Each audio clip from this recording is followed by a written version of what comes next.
Libro de Marcos, el capítulo 8, empezando el versículo 22 y leyendo hasta el capítulo 9, el versículo 1. Marcos 8, 22 a 9, 1. Vino luego a Bethsaida y le trajeron un ciego y le rogaron que le tocase. Entonces, tomando la mano del ciego, le sacó fuera de la aldea y escupiendo en sus ojos, le puso las manos encima y le preguntó si veía algo. Él, mirando, dijo: veo a los hombres como árboles, pero los veo que andan. Luego le puso otra vez las manos sobre los ojos y le hizo que mirase, y fue restablecido, y vio de lejos y claramente a todos. Y lo envió a su casa diciendo: no entres en la aldea, ni lo digas a nadie en la aldea. Salieron Jesús y sus discípulos por las aldeas de Cesarea de Filipo, y en el camino preguntó a sus discípulos, diciéndoles: ¿quién dicen los hombres que soy yo? Ellos respondieron: unos Juan el Bautista, otros Elías, y otros algunos profetas. Entonces él les dijo: ¿y vosotros, quién decís que soy? Respondiendo Pedro le dijo: tú eres el Cristo. Pero él les mandó que no dijesen esto de él a ninguno. Y comenzó a enseñarles que le era necesario al Hijo del Hombre padecer mucho y ser desechado por los ancianos, por los principales sacerdotes y por los escribas, y ser muerto y resucitar después de 3 días. Eso les decía claramente. Entonces Pedro le tomó aparte y comenzó a reconvenirle. Pero él, volviéndose y mirando a los discípulos, reprendió a Pedro diciendo: quítate delante de mí, Satanás, porque no pones la mira en las cosas de Dios, sino en las de los hombres. Y llamando a la gente, a sus discípulos, les dijo: si alguno quiere venir en pos de mí, niéguese a sí mismo y tome su cruz y sígueme. Porque todo el que quiera salvar su vida, la perderá. Y todo el que pierda su vida por causa de mí, el evangelio, la salvará. Porque ¿qué aprovechará el hombre si ganare todo el mundo y perdiere su alma? ¿O qué recompensa da el hombre por su alma? Porque el que se avergonzare de mí y de mis palabras en esta generación adúltera y pecadora, el Hijo del Hombre se avergonzará también de él cuando venga en la gloria de su Padre con los santos ángeles. También les dijo: de cierto os digo que algunos de los que están aquí, que no gustarán la muerte hasta que hayan visto el reino de Dios venido con poder. Amén. Que Dios bendiga su palabra a nosotros en este tiempo de predicación de la Biblia. Vamos a orar. Padre, te pedimos tu ayuda en este tiempo, tu ayuda para entender claramente tu palabra, tu ayuda para después aplicar tu palabra en nuestras vidas, para que haya cambios, para que haya transformación de nosotros. Te pedimos, Señor, que la predicación pueda ser de manera clara y sencilla para que todos puedan entender. Te pedimos en el nombre de Cristo. Amén. Cuando Dios salva a sus elegidos, Él nos capacita con una visión ya diferente. Ya tenemos una perspectiva diferente de la vida, de quién es Dios. Y Dios va renovando nuestras mentes poco a poco en el proceso de la santificación. Entonces, en vez de estar ciegos, ya vemos. En vez de ser ignorantes de Dios y su voluntad, ya entendemos. Pero también reconocemos que, como cristianos, mientras andamos aquí en este mundo, no vemos todo de manera clara y no entendemos todo plenamente. Así es para todo cristiano. La Biblia nos dice que ahora vemos por espejo oscuramente. Que nosotros, los cristianos, aún con nuestra salvación y nuestro conocimiento de Dios, no vemos todo de manera clara y no entendemos todo de manera plena. Eso sabemos, ¿verdad? En nuestras vidas. Ya tenemos una perspectiva diferente del mundo, pero todavía hay cosas que no entendemos y a veces no sabemos qué hacer. Un día sentimos paz con Dios por lo que hemos aprendido de Él, y el siguiente día olvidamos. Pensé en el tema hace 8 días. A veces tenemos la victoria sobre cierto pecado y el siguiente día caemos de manera fuerte. A veces estamos firmes por Cristo y en la siguiente prueba fallamos miserablemente. Es porque tenemos una visión parcial, un entendimiento parcial. Sabemos mucho más que antes, En la salvación nuestros ojos están abiertos, nuestro entendimiento está siendo renovado, pero todavía necesitamos que Cristo nos enseñe más y más cada día. Necesitamos la palabra cada día, necesitamos la iglesia cada semana, necesitamos el Espíritu Santo diariamente para enseñarnos y darnos más conocimiento para que Él siga aclarando nuestra visión. Necesitamos la ayuda de Dios para ver más claramente y entender más plenamente las cosas espirituales día tras día. Es lo que vemos aquí también con los discípulos en Marcos 8. Estudiamos hace 8 días el tema de la importancia de recordar que los discípulos habían visto suficiente poder de Jesús y suficientes milagros para nunca dudar en el futuro, en ninguna prueba.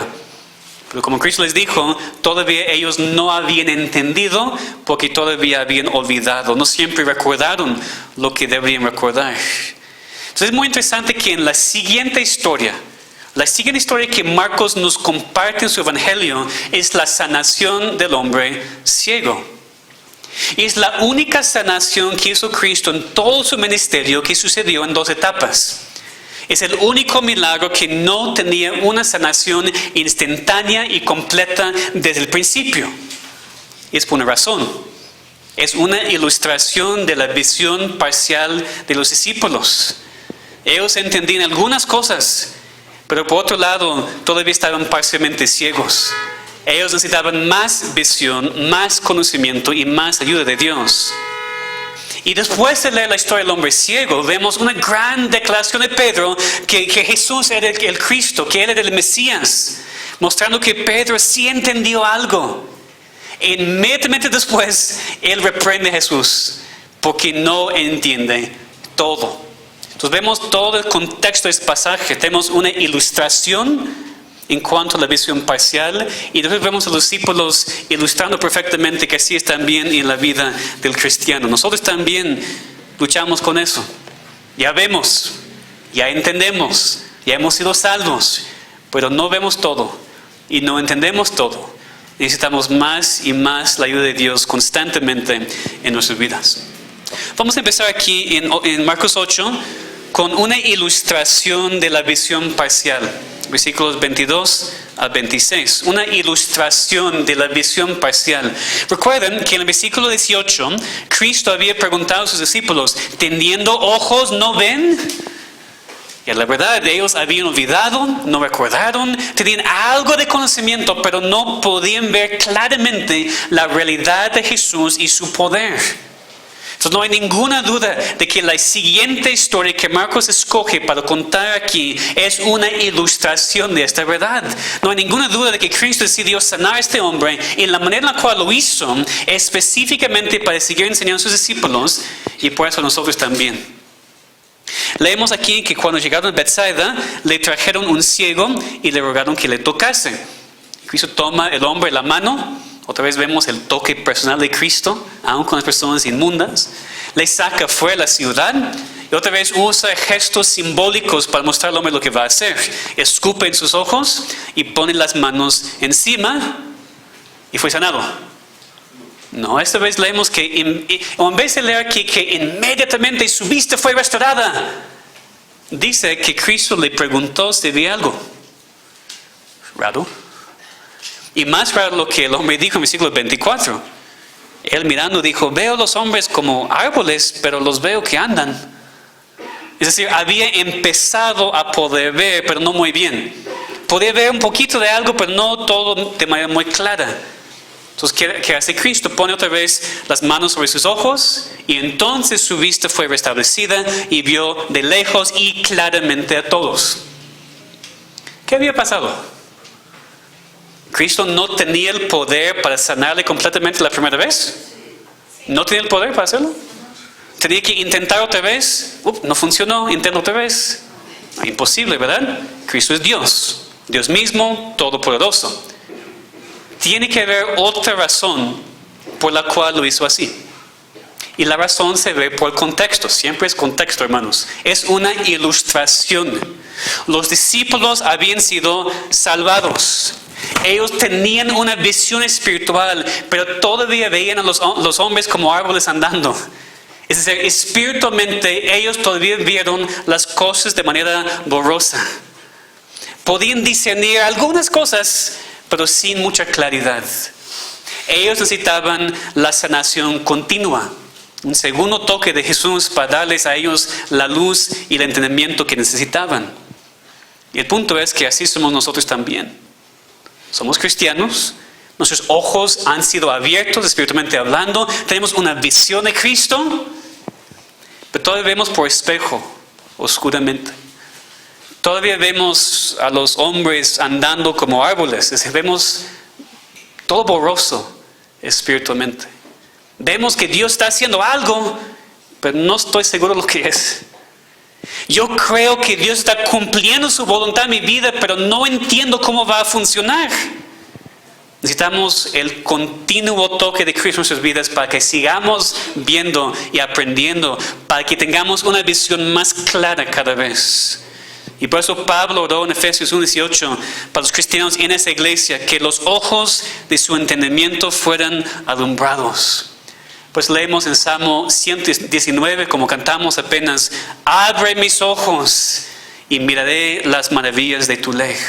Entonces, nosotros también necesitamos esta misma cosa. Y vemos en la siguiente historia que los discípulos sí recibieron un segundo toque de parte de Cristo. Cristo seguía enseñándoles. Porque después de su incredulidad, su problema de no recordar cuando estaba en la barca, vemos que Pedro, representando a todos, declara que Cristo es el Mesías. Pero aún así, con este paso de fe, aún con un poquito más de vista, un poquito más de entendimiento, todavía estaban luchando porque no podían ver claramente lo que significa ser el Mesías. Entonces vemos aquí en segundo lugar la visión parcial de los discípulos.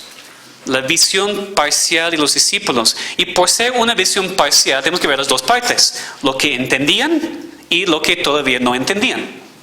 En versículos 27 a 30 vemos lo que sí entendían. Pedro declara la deidad de Jesús, que Él es el Cristo, el Mesías prometido. Dice, Cristo empieza preguntando a los discípulos: ¿quién dicen los hombres que soy yo? Ellos respondieron, unos Juan el Bautista, otros Elías, otros algunos profetas. Ya vimos en el pasado, en los capítulos anteriores, que Herodes pensaba que Jesús era Juan el Bautista resucitado, regresando para juzgarle por haberle matado. Y vemos aquí que los otros judíos estaban igualmente confundidos en cuanto a quién era Cristo. No sabían, no entendían nada. ¿Quién es? ¿Juan? ¿Elías? ¿Otro profeta? No sabemos. Entonces, cuando Cristo preguntó a sus discípulos después: ¿y vosotros quién decís que soy? No era una pregunta tan fácil como nos parece, porque nadie en ese momento entendió. Pero sí era el momento crítico para los discípulos. Cristo dijo: ¿qué piensan ustedes? ¿Quién soy yo? Y por lo que hemos visto los discípulos hasta ese momento, creo que no tenemos mucha esperanza que van a responder correctamente, ¿verdad? Pero leemos que sí, que Pedro dijo: tú eres el Cristo. Tenían algo de entendimiento, podían ver algunas cosas. Como leemos en el pasaje paralelo en Mateo, esta verdad fue revelada a Pedro por Dios, no por carne y sangre. Dios estaba abriendo sus ojos y su entendimiento para que pudiera entender lo importante. Y sí, era una declaración muy importante. Y tal vez no fácil como nos parece. Nosotros ya sabemos que Jesús era el Cristo, el Mesías, el Hijo de Dios, que vino para salvar a su pueblo. Desde el primer versículo de su Evangelio, Marcos escribió: es el Evangelio de Jesucristo, Hijo de Dios. Pero tenemos que ponernos en los zapatos de los discípulos de ese momento. Obviamente habían visto mucho en su tiempo con Cristo, milagros, señales, habían escuchado la predicación de Cristo, podían entender parcialmente quién era. Pero en verdad esta declaración de Pedro era revolucionaria. Porque al decir que Jesús era el Cristo, Pedro estaba diciendo que el Mesías prometido había venido. Y otra vez, tal vez no entendemos esto muy claramente, porque leemos esto y pensamos que Cristo es el segundo nombre de Jesús. Y hoy muchos cristianos aún piensan esto. Es un nombre de Jesús Cristo, ¿verdad? Primer nombre, segundo nombre. No. Jesús era su nombre, Cristo es un título. Significa el Mesías, el ungido, el Hijo de Dios mismo. Entonces, por las profecías del Antiguo Testamento, los judíos estaban esperando a un Mesías, alguien que iba a venir para cumplir las profecías del Antiguo Testamento, para vencer a sus enemigos, rescatar a su pueblo. Entonces, cuando Pedro dice esto, es revolucionario. Tú eres el Mesías que ha sido prometido, tú eres el Cristo. Entonces vemos que los discípulos tenían una visión parcial. Sí entendían algunas cosas. Declararon que Jesús era el Cristo, el Mesías. Sí entendían una parte. Pero eso nos lleva a lo que no entendían. La razón por la cual hablamos de su visión como parcial es porque sí entendían, pero no entendían. Ellos reconocieron que Jesús era el Cristo, el Mesías, pero no entendieron lo que esto significó. Ellos pensaban que el Mesías iba a venir, empezar una revolución, conquistar a los romanos, librar a Israel de sus opresores y hacerle una nación fuerte y poderosa políticamente. Por eso, empezando en el versículo 31, Cristo explica lo que significa que era el Cristo, el Mesías. Y comenzó a enseñarles que le era necesario, el Hijo del Hombre, padecer mucho y ser desechado por los ancianos, por los principales sacerdotes y por los escribas, y ser muerto y resucitar después de 3 días. Esto les decía claramente. Aquí Cristo no escondió nada. Esto les decía claramente. No habló en parábolas, no habló con simbolismo difícil. Les dijo, voy a padecer mucho, voy a morir y voy a resucitar. Y podemos imaginar la escena, ¿no? Pedro, los otros discípulos habían pasado la prueba, habían respondido correctamente la pregunta, ¿quién soy? En el pasaje paralelo a Mateo leemos las palabras de Cristo, elogiando a ellos de cierta manera, diciéndoles cuántas bendiciones para ustedes que Dios ha revelado esto a ustedes. Dijo que iba a edificar su iglesia y ni las puertas las iba a prevalecer en contra de ella. Y inmediatamente después, Él empieza a decirles, el Mesías va a sufrir y morir. Y los discípulos, quienes sin duda estaban muy felices por haber respondido correctamente la pregunta, tal vez felicitándose unos a otros por haber entendido que Él era el Mesías, pues ya empezaron a callarse y mirar con confusión. De un momento a otro su actitud cambió completamente. ¿Qué está diciendo? ¿Escuchamos bien? ¿Va a sufrir? ¿Va a morir? Pero el Mesías viene para rescatar a los romanos, ¿no? El Mesías viene para hacerles una nación grande y poderosa, ¿no? Cristo de repente revolucionó su mundo. Ellos no podían comprender. Tenían su visión nada más parcial. Su entendimiento todavía muy oscurecido en algunas cosas. Cristo sí era su Mesías. Pero lo que no entendían es que el Mesías vino para sufrir. Aquí vemos el tema de Marcos otra vez, ¿verdad? Cristo, el siervo sufriente. Esto confundió a los discípulos. Vamos a ver las palabras de Pedro aquí, pero creo que reflejan la confusión de todos los discípulos. Ellos no podían comprender un Mesías sufriente. Un Mesías que iba a padecer mucho y ser desechado y ser muerto. Ellos no tienen ningún contexto para poder entender esas palabras. Por ese tiempo no había ningún entendimiento de nadie de que el Mesías prometido iba a sufrir y morir. Nadie creía eso. Y por eso Pedro comete un error. Versículo 32 dice que toma a Cristo aparte y comienza a reconvenirle o reprenderle, regañarle es la palabra. Mateo registra las palabras de Pedro. Señor, ten compasión de ti y en ninguna manera esto te acontezca. Y Pedro está básicamente diciendo, Señor, no entiendes lo que significa ser Mesías, déjame ayudarte. No vas a sufrir, tú viniste para liberarnos. Pedro tiene una visión parcial, un entendimiento oscurecido en muchas maneras. Así como el hombre ciego en Bethsaida, Pedro podía ver a los hombres como árboles. Podía entender algunas cosas espirituales, pero no todo. Él podía reconocer que Cristo era el Mesías, pero no entendió lo que significa ser Mesías. Y Cristo responde de manera muy fuerte. Así como dice que Pedro le reprendió a Cristo, también dice que Cristo reprende a Pedro. Y parece que todos los discípulos también, porque dice, volviéndose mirando a los discípulos, reprendió a Pedro. Los otros discípulos pensaban lo mismo, no solamente Pedro. Y Cristo dijo, quítate delante de mí, Satanás, porque no pones la mira en las cosas de Dios, sino en las de los hombres. O sea, aquí Cristo no está diciendo que Pedro se había convertido en Satanás. Así que vemos que en este momento Pedro está actuando como adversario a la voluntad de Dios, que es lo que Satanás hace. De hecho, el nombre Satanás significa adversario.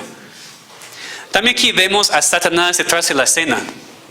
Porque Satanás había tentado a Jesús de una forma similar en el principio de su ministerio. ¿Ustedes recuerdan la tentación al principio en el desierto? Satanás vino para tentar 3 veces registradas. Y una cosa que tentó a Cristo, y él dijo, si tú te postras ante mí, voy a darte todos los reinos del mundo. Recuerden que esa es la tentación de recibir lo que Dios le había prometido, pero de manera equivocada. O sea, Cristo vino para recibir todos los reinos del mundo, pero no por medio de postrarse y adorar a Satanás, sino por medio de sufrir y morir. La tentación era recibir lo que Dios le había prometido, pero sin tener que sufrir. Aquí lo mismo. Lo que Pedro estaba diciendo era satánico, opuesto a la voluntad de Dios. Si lo que Pedro dijo sucediera, no habría salvación. El Mesías tenía que sufrir y morir, o no hay salvación. Entonces aquí Cristo responde de manera tan fuerte a Pedro porque está resistiendo la tentación y mostrando a sus discípulos que estaba dispuesto a aceptar el sufrimiento necesario para morir por su pueblo. Y dice aquí, la era necesario padecer mucho. Le era necesario padecer mucho y ser desechado y ser muerto. Cristo tenía que morir. Los judíos no le conquistaron. Los romanos no hicieron lo que querían. Cristo tenía que morir para darnos salvación. Entonces tenemos que ponernos en los zapatos de los discípulos aquí y entender su confusión. Muchas veces juzgamos a los discípulos de manera demasiado fuerte. Tú y yo tampoco habíamos entendido en ese tiempo. Okay. Ya habían visto la luz de manera suficiente para reconocer que Él era el Mesías, el Cristo. Pero todavía necesitaban más enseñanza, más ayuda para entender lo que su Mesías iba a hacer, lo que tenía que hacer para cumplir su plan. Y muy rápido, una cosa más que vemos aquí, que Cristo también les dio esperanza, porque dijo, voy a padecer, voy a morir y voy a resucitar. Pero tampoco entendían eso. Seguro que así como Marte en Juan 11 creía en una resurrección al final, pero no entendían que Cristo estaba diciendo voy a morir y 3 días después en realidad voy a resucitar y conquistar la muerte. Ellos no entendían, pero lo que Cristo dijo aquí era la verdad. Entonces, la última cosa que podemos ver aquí en este pasaje es el continuo segundo toque de Cristo. Y aquí me refiero al milagro. El milagro en versículos 22 al 26 es el símbolo de todo lo que está pasando aquí en este pasaje. El hombre ciego empezó a ver después del primer toque de Cristo. Tiene una visión parcial. Vio a los hombres como árboles andando. Pero Cristo no dejó de obrar diciendo, pues ya es mejor que nada, ¿verdad? ¿Ya ves un poquito? Pues ya está bien. Él pone sus manos otra vez sobre sus ojos y le hizo que mirara. Cristo siguió con el segundo toque hasta que el hombre pudiera ver todo claramente. Y es lo que pasa aquí en este pasaje. Cristo ya había ayudado a sus discípulos a ver un poco, entender un poco. Pero Cristo no iba a parar allí, sino continuar poniendo sus manos espiritualmente sobre ellos para que pudieran entender. En verdad vemos que con los discípulos ellos no entendían casi nada hasta después de la resurrección o el día de Pentecostés, y por fin cuando recibieron el Espíritu Santo ya podían entender y predicar con poder y trastornar el mundo. Es lo que vemos, que Cristo no les dejó con su visión parcial, sino siguió con ellos, siguió ayudándoles a entender y ver en su ministerio. Y Cristo lo hace aquí, empezando en el versículo 34, explicando lo que significa seguir a un Mesías que va a sufrir y morir. Porque otra vez, cuando los discípulos entendían que Él era el Mesías, sin duda ellos estaban pensando, Él es el Mesías. Vino para conquistar a los romanos y darnos paz como nación. Y voy a estar con Él, voy a estar reinando con Él, voy a estar en una posición de importancia en su reino político. Es lo que estaban pensando. Y por eso Cristo tiene que decirles, no es así. El que quiere salvar su vida, la perderá. Y todo el que pierde su vida por causa del Evangelio, la salvará.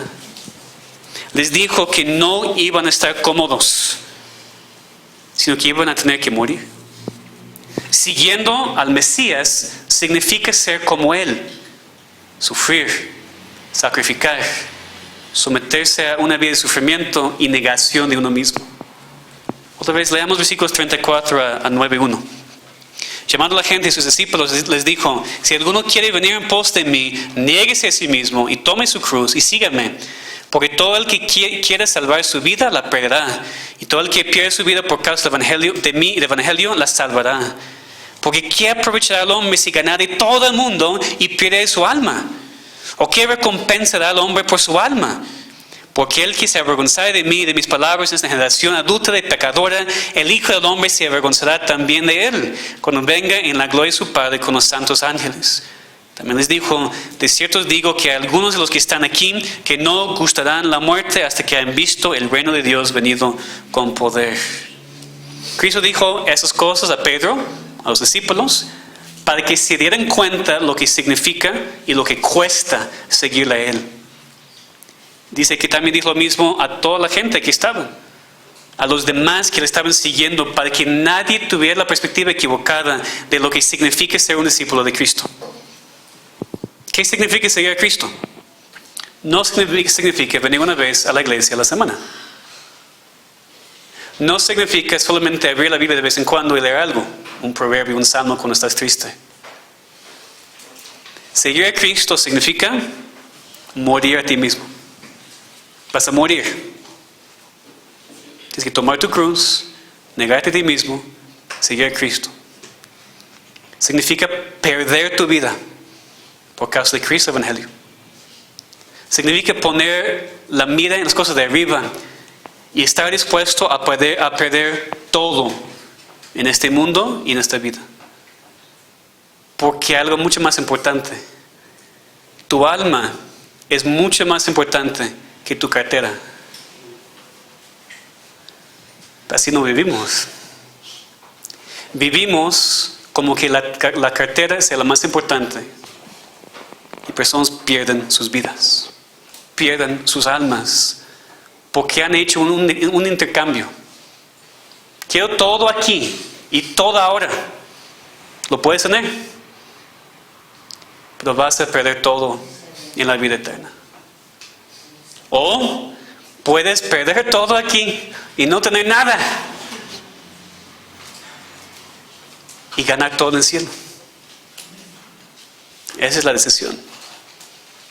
Hay mucho más que decir con esos versículos y no quiero ir con demasiada prisa. Entonces, en el siguiente mensaje en esta serie vamos a regresar a este pasaje y estudiar mucho más detalle lo que significa seguir a Cristo, porque no es lo que se predica hoy en día. Tomar tu cruz no significa que sufres por pruebas. La cruz no es el familiar difícil. La cruz no es la enfermedad. La cruz es morir.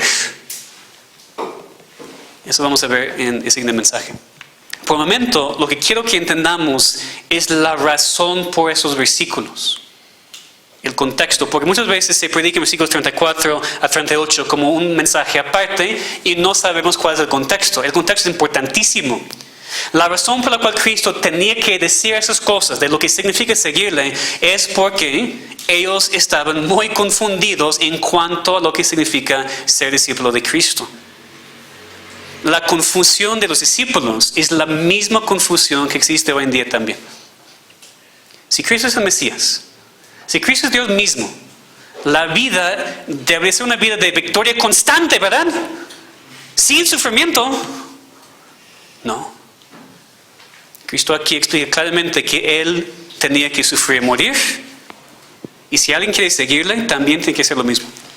Sufrir, dejar todo y morir por Él. Esa verdad es algo que Cristo iba a tener que seguir enseñando a los discípulos porque no entendían todo aquí. Poco a poco estaba poniendo sus manos sobre sus ojos espirituales para un continuo segundo toque, para que eventualmente entendieran. Y lo que necesitamos nosotros también, porque no entendemos todo la primera vez. Esa no es la primera vez que ustedes van a escuchar este pasaje, ¿verdad? Pero entendemos plenamente lo que quiere decir y vivimos a la luz de este pasaje. Pues no creo.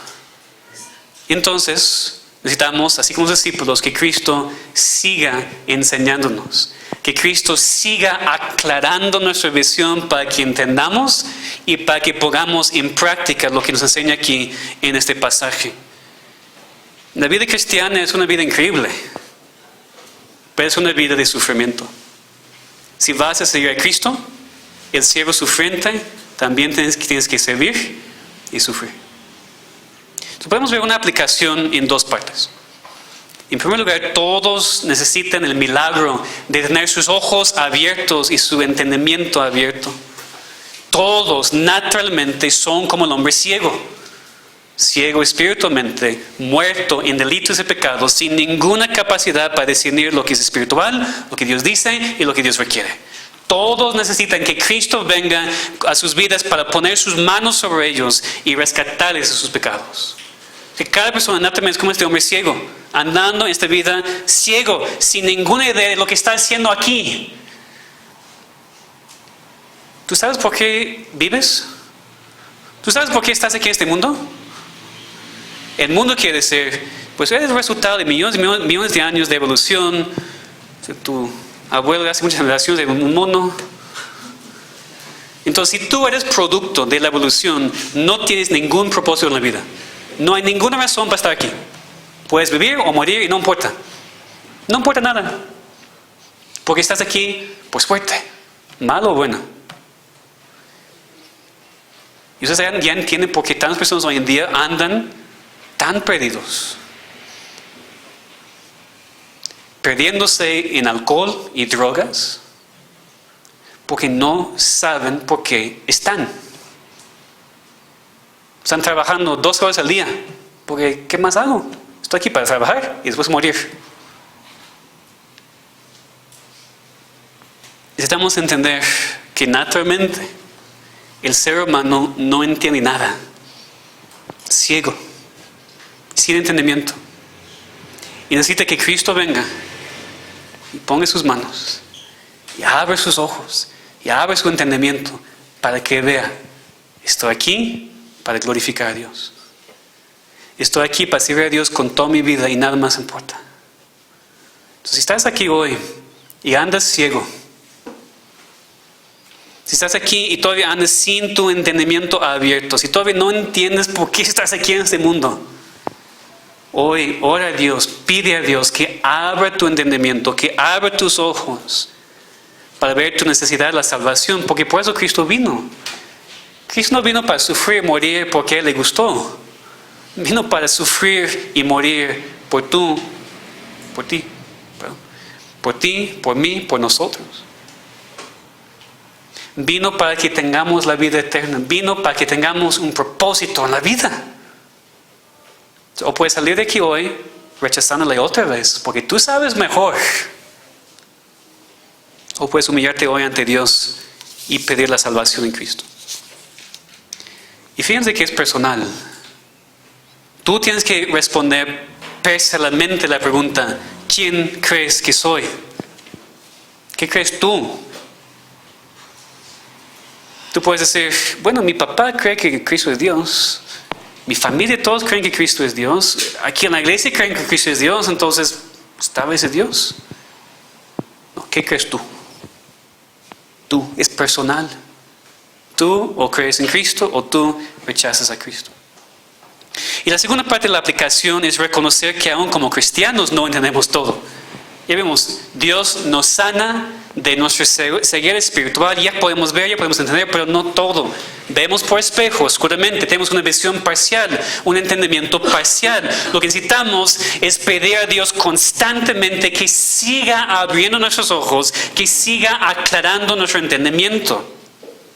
Y cuando Dios lo hace, tenemos que aceptar lo que dice y aceptar cómo son las cosas.